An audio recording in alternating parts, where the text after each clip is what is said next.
Hello everyone, and welcome to something a little different from usual, but I guess not too different.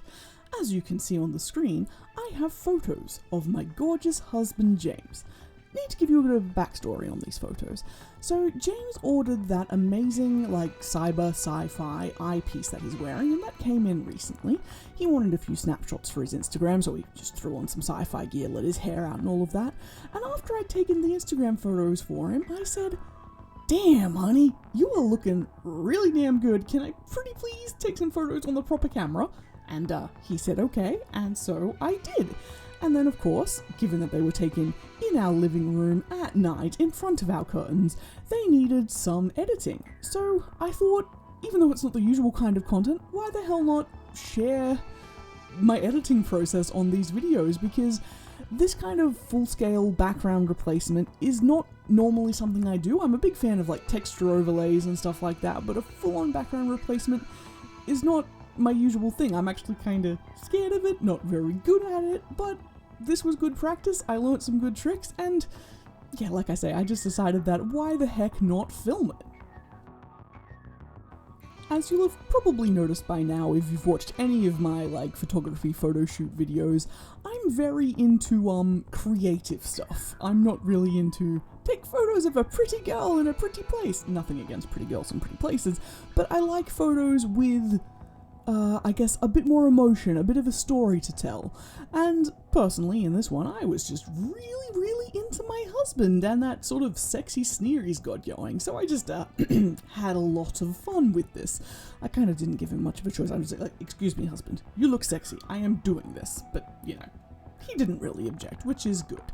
So as you can see, I've replaced the background. I've been messing around with that. I've edited the eye, and right here I'm also, this was James's suggestion, I'm adding some dimension to his chest tattoo. And just because this is a bit of a random talky video, I don't think I've ever mentioned on YouTube, though I've mentioned it on Instagram. So his chest tattoo is the inside of Sailor Moon's Moon Crisis Compact. I have the outside of that same compact on my back, and when he spoons me, they line up perfectly, and I think that's really sweet. Shoot me, I just love my husband. I'm going to stop talking about that now, though, because I'm getting probably a little bit obnoxious. What you're seeing here was his attempt to add some more texture there, but we didn't like how it turned out.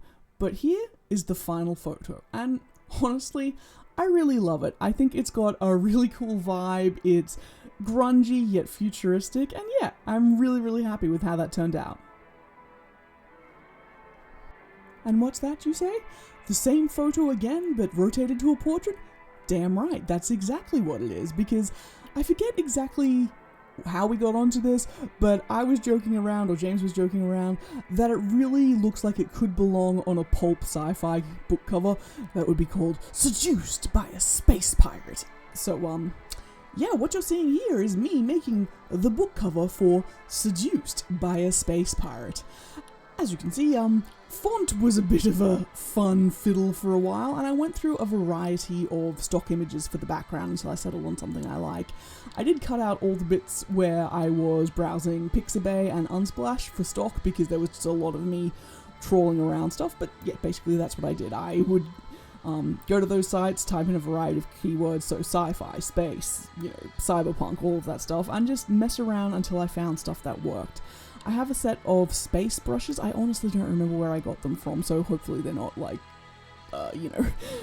not meant to be used for, use without credit. If they are, I really apologize to the creator, but I have no idea.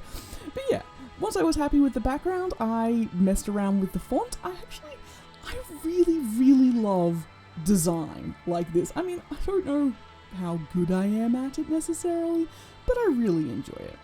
So after this point, I actually forgot to record a few tweaks there. James helped me mess around with the fonts, with the author name, and various things. So the final version that you'll see in a moment is a little bit different than what you're seeing now. All those changes are thanks to James, and honestly, I love it when we collaborate like that, because the end result is always better for having both of us worked on it. So here you have it, Seduced by a Space Pirate, from Uranus-nominated author Eurectum. And, watch Futurama if you don't get that joke. And now we move on to a different photograph entirely, not just different variations on the same photograph. With these photos, I mean, obviously the thing you can't tell is that this did take me a while. Like, I did this over the course of a couple of weeks. It was really just a casual, fun thing that we did. Like, literally, this shoot took, like, 3 minutes or something. So the fact that I even got 2 photos that we both liked after they were edited up, I'm pretty damn chuffed about. But see, I'm gonna kind of get on my high horse here, because, in a sense, it's not about the quality of the end product or the quality of the original product, for that matter. I think a very important part about photography is trying new things, learning new things. I mean, obviously in the sense of this picture, or these pictures, it's more about the editing, the post-processing, the digital art, I guess you could say, rather than the photographs themselves. But I learned a lot of new techniques here. I mean, you saw me earlier when I was, you know, masking out the background on the shot of James himself.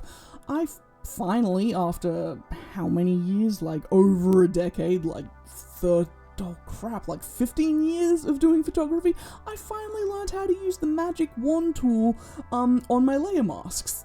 That's yeah, kind of embarrassing, but I don't do this kind of work much, so there was never really a reason to do it, but now I know how to do it. It makes masking out, you know, the background from a shot a lot easier, and I may end up doing more of this work, because, especially, I mean, I've mentioned this in several videos, and you've probably sick of me hearing it, but James and I are moving / have moved, depending on when I post this, into a much smaller space, so we're no longer able to construct sets. We might be able to rig a fabric background, but that's about it. So for anything too different, we won't be able to build sets anymore. I should stop saying we. James is the amazing set builder. Like, seriously, I will link his Instagram down below. Check out the photo shoots, like the final photos he posts there, and be aware that anything that is in a really cool frickin' location was in our frickin' garage in a set that he built. It's like, oh, we're in a ruined, you know, cathedral. No, you're not. You're in our garage.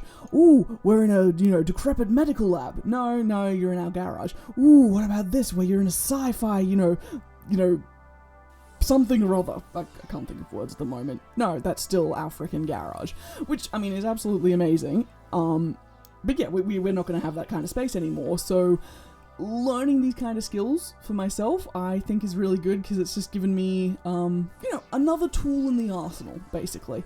Though, admittedly, yes, because I did want to make this one realistic, the masking of the edges and getting the light to work was...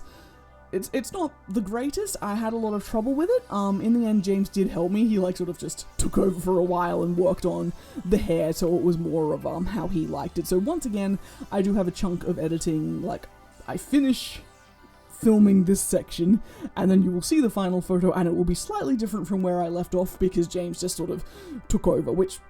In a good way, in a nice way. It's not like he pushed me out of my way, out of my computer or something, but yes, I allowed him to take over because he wasn't quite happy with the hair and wanted to change how it was done, and like I said earlier, it's like, yeah, when you have a collaborative partner, use them.